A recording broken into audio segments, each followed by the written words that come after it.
Boruto two blue vortex chapter 13 का इसमें आ चुका है। भाई ये काफी खतरनाक चैप्टर होने वाला है, इसमें तुम्हें काफी मजे आने वाले हैं क्योंकि ये अभी तक का सबसे बेस्ट चैप्टर है। इसमें हम कासिन कोजी की एक ब्रोकन पावर के बारे में जानते हैं, साथ में ही हम लोग कई सारी फ्यूचर्स को भी देखते हैं जिसमें कि नारुतो कावाकी एंड पूरा वर्ल्ड खत्म हो गया था एंड ऐसे भी फ्यूचर्स में बोरुटो भी मारा जाता है। बोरुटो का फेट जो कि वो जुरा के हाथों ही मारा जाने वाला है। चलो वीडियो स्टार्ट करते हैं, बट उससे पहले ऐसे ही वीडियोस के लिए वीडियो को लाइक एंड चैनल को सब्सक्राइब कर दो। जैसा कि हमने लास्ट चैप्टर में देखा था, बोरुटो कावाकी को रासेंगान उजीको का यूज करके वन शॉट कर देता है एंड थ्रोन सोल को अपने पास ले लेता है क्योंकि उससे वो सास्के को रिवाइव कर सकता है। पर तभी जूरा बोरुटो को स्नाइप कर देता है एंड बोरुटो वही गिर जाता है एंड जूरा थ्रोन सोल को अपने पास लेके कहता है कि बोरुटो अब तुम्हें मरना होगा। तो ये चैप्टर वहीं से स्टार्ट होता है जहाँ बोरुटो जमीन पे होता है एंड जूरा आसमान से कहता है बोरुटो तुम काफी इंटरेस्टिंग थे बट ये थोड़ा सैड होगा, लेकिन गुड बाय बोरुटो। बट तभी जूरा के पेट पे लगे हुए क्लॉ मार्क से बग बाहर आता है एंड कहता है मैंने तुम्हें डिस्टर्ब तो नहीं किया। तो जूरा कहता है काम किया है। तो बग बताता है कि रिचुअल वापस आ चुका है एंड बोरुटो के साथ कोई और भी है एंड इन्हें थ्रोन सोल चाहिए। तो जूरा कहता है वेल देन एनिमी कोई जोक नहीं है, मैं थोड़ी देर के लिए वापस जाऊंगा, हम थ्रोन सोल को इनके हाथों में नहीं लगने दे सकते हैं।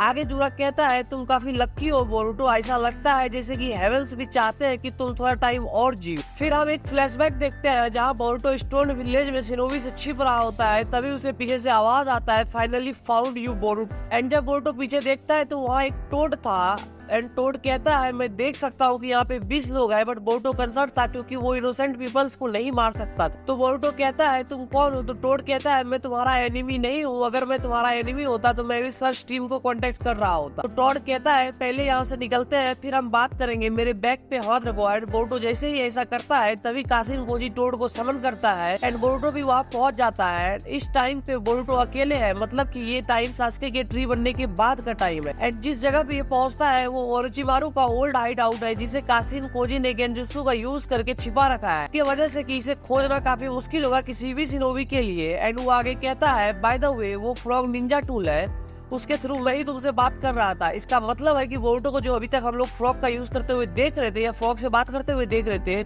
वो रियल में अभी तक सिर्फ कासिन कोजी से ही बात कर रहा था। बोरुटो पहले तो कासिन कोजी को नहीं पहचानता है, बट फिर कासिन कोजी अपना मास्क पहनता है एंड कहता है अब याद आया। तो बोरुटो कहता है इट कांट बी। तो कासिन कोजी कहता है मुझे अमानो ने बनाया था, मैं कासिन कोजी हूँ। तो बोरुटो कहता है तुमने ही ओल्ड मैन आओ को मारा था एंड कोनोहामारू सेंसेई को भी मारने का ट्राई किया था। तो कासिन कोजी कहता है एक बात बताओ, जन्म से लेके अभी तक तुम उजुमाकी हो ना, please be honest with me. मतलब एडा के ओमनीपोटेंस का इफेक्ट कासिन कोजी पे हुआ तो है, बट उसे फिर भी याद है कि बोरुटो ही बोरुटो उजुमाकी है। तो बोरुटो पूछता है क्या तुम ओमनीपोटेंस के बारे में जानते हो? तो कासिन कोजी कहता है इसकी के वेसल को भगाने में मैंने ही एंड अमानो ने हेल्प किया था, इतना जानना काफी नहीं है। कासिन कोजी आगे कहता है मैं ओमनीपोटेंस के बारे में नहीं जानता हूँ, बट ऐसा लगता है इसी की वजह से सभी मेमोरी ऑल्टर्ड हुए हैं तुमको एंड कावाकी को लेके। तो यहाँ पे कुछ मिस ट्रांसलेशन या मिस एरर हो सकता है जिसे मैं फुल चैप्टर आने में कवर करूंगा। बोरुटो कहता है तुम इस सिचुएशन को इतने परफेक्ट तरीके से कैसे समझ रहे हो जबकि तुम पे 100% ओमनीपोटेंस का इफेक्ट हो रखा है?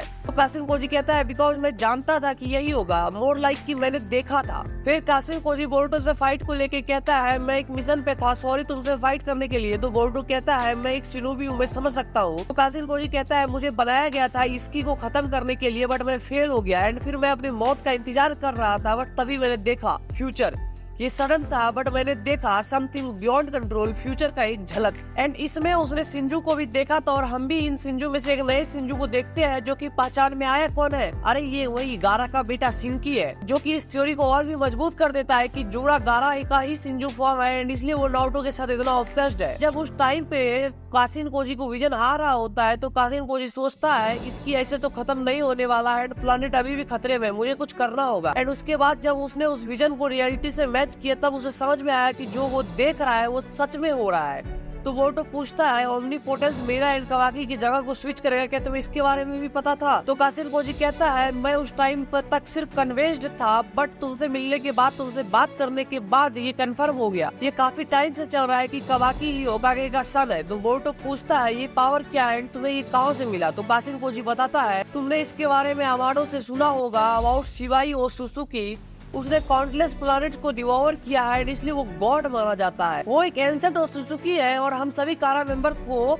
अवार्डो ने मॉडिफाई किया था और हमारे अंदर शिवाई का सेल्स डाला गया था ताकि हम शिवाई के कई सारे में से कुछ सिंजुत्सु को गेन कर सके। बट ये लक पे डिपेंड था, इसलिए कोड को क्लॉ मार्क्स मिला, डेवन को रिफ्लेक्शन एंड एडा को गॉड लाइक पावर, जहाँ वो पास्ट देख सकती थी। बट बोरोन, डेल्टा एंड मुझे कभी भी कोई भी सिंजुत्सु नहीं मिला, लेकिन जब इसकी ने मुझे कॉर्नर कर दिया था, मैं मरने वाला था, तब मुझे मेरा सिंजुत्सु मिला जिसमें मैं हर एक पॉसिबल फ्यूचर को देख सकता हूँ। एंड इसका नाम है 10 डायरेक्शन। एंड इसका मतलब है कि बोरो तो मर गया, लेकिन डेल्टा को फ्यूचर में उसका भी सिंजुत्सु मिल सकता है, जो कि इसी के तरह कुछ और भी खतरनाक पावर होगा। तो बोरो पूछता है पॉसिबल फ्यूचर, तो कासिन कोजी कहता है ये सुनने में अजीब लगेगा, बट हमारा फ्यूचर एक स्ट्रेट लाइन में नहीं चलता है, इसमें कई सारे रियलिटी एग्जिस्ट करते हैं। तो वो बोरो को समझाने के लिए कुछ एग्जाम्पल देता है। वो कहता है एक फ्यूचर में मैंने देखा होकागे इसकी से हार जाता है। हाँ, तुमने सही सुना कि नारुतो का ब्रायन मोड इसकी से हार जाता है, इसकी कावाकी में रीइंकार्नेट हो जाता है। बट कासिन कोजी कहता है कि ऐसा लगता है कि ये नहीं हुआ। एक और एग्जांपल देता है। वो कहता है जिस दिन कावाकी ने नारुतो एंड हिनाटा को सील किया था, उस दिन बोरुतो तुम उसे समझाने जाते हो, बट कावाकी तुम्हें मार देता है। वहीं पे शारदा भी इंटरफेयर करती है, तो कावाकी उसे भी मार देता है। फिर वो विलेज छोड़ के भाग जाता है, बट कोड उसे मार देता है। फिर कोड टेंटेल को डिवाइन ट्री में इवॉल्व करवा करके पूरे वर्ल्ड को डिस्ट्रॉय कर देता है। तो बोरुतो बोलता है ये फारफेच्ड स्टोरी है, बट बोरुतो उस पर बिलीव करता है। वो कहता है कि इससे हमारा क्या हेल्प होगा। तो कासिन कोजी कहता है मैं तुम्हें फ्यूचर का इन्फॉर्मेशन दे पाऊंगा, जिससे हम लोग सारे वर्स्ट फ्यूचर को डिस्ट्रॉय कर पाएंगे।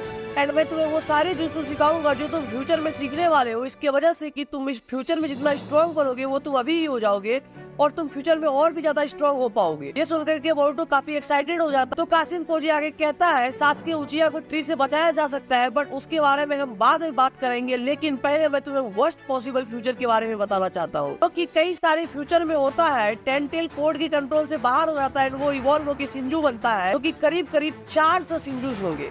ब्रो 400, यहाँ पे दो ने सबकी फाट रखी है। 400 मतलब समझ लो एक और वॉर कन्फर्म भी समझ लो। आगे कासिन कोजी बताता है कि उन सब सिंजू का लीडर जुड़ा होगा, जो कि सबसे स्ट्रॉन्गेस्ट एंड खतरनाक होगा, और Boruto you will be killed by. मतलब समझ रहे हो, बोरुतो का डेस्टिनी तय है कि वो जुड़ा के हाथों मारा जाएगा। एंड इसका मतलब है कि बोरुतो अभी जो हिदारी से फाइट कर रहा है, इस टाइम पे वो जान रहा है जुड़ा सबसे स्ट्रॉन्गेस्ट है। बट जुड़ा ने बोरुतो को मार तो दिया, लेकिन अगर ये कंसीडर नहीं होगा तो फ्यूचर में इनके बीच में एक और बैटल होगा, जो कि बोरुतो को सबसे बुरे हाल पे छोड़ेगा।